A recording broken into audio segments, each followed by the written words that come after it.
Hello students, today we will discuss cathode ray oscilloscope, its construction and working. CRO is an instrument generally used in a laboratory to display, measure and analyze various waveforms of electrical and electronics circuits. It is a very fast XY plotter that can display an input signal versus time. Means x-axis we will have the time and y-axis we will have the input signal. Simplified block diagram of a general purpose CRO is shown. The main parts are cathode ray tube, horizontal deflection system, vertical deflection system and power supply. We have already discussed cathode ray tube in the last class in detail. So, today we will discuss the remaining three parts.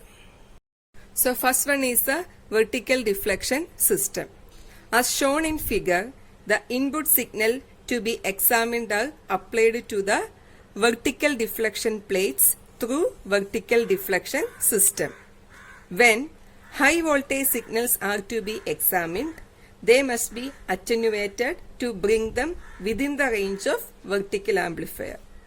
Input attenuator is used for this purpose.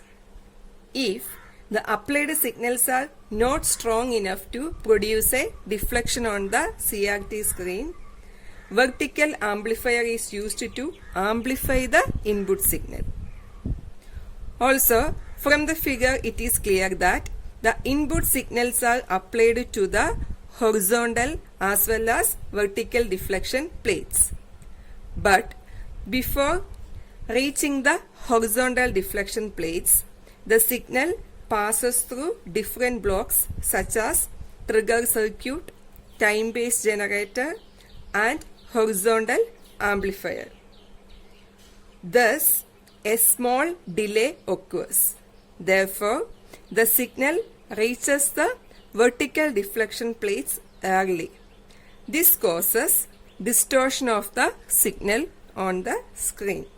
To avoid this situation, a small amount of delay is added using the delay line block before the vertical amplifier. So next one is the horizontal deflection system. The horizontal deflection plates are supplied from horizontal deflection system. It consists of trigger circuit, time-based generator and horizontal amplifier. The output of the vertical amplifier acts as input of the trigger circuit. The trigger circuit generates trigger pulses which keeps the synchronization between input signal and horizontal deflection circuit.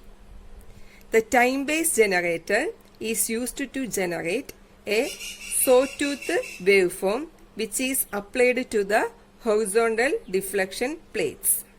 The sawtooth waveform varies linearly with time at constant velocity. Hence, the x-axis of the CRO can be calibrated in terms of time. Therefore, the input can be displayed with respect to time. Next is the horizontal amplifier. The strength of the sawtooth signal available at the output of the time-based generator is not sufficient. Thus, before applying to the horizontal deflection plates, the signal is amplified using the horizontal amplifier. Next is the power supply. Every instrument needs a power supply for it to work. The power supply section of the CRO generates two levels of DC voltage, low voltage and high voltage. The low voltage supply is used for the working of electronic circuits of the CRO. Also, low voltage is required for the heater of the electron gun for the generation of electron beam. High voltage supply is required for the cathode ray tube to accelerate the electron beam. So, this is a construction of CRO. In the last class, I explained the working of cathode ray tube. So now, I will summarize the overall working of CRO. The cathode ray tube consists of an electron gun. This produces an electron beam which is accelerated and focused with the help of accelerating and focusing anode at a high velocity, not shown here, and brings to the focal point on the fluorescent screen. After the collision of electrons on the screen, it produces a visible spot where the electron beam strikes. This collision of electrons continuously done on the screen which shows the electrical signal. The horizontal deflection plates and vertical deflection plates are placed between the electron gun and the screen, which are used to control the position of electron beam according to the input signal. So, the beam strike the desired position of the screen. Thank you.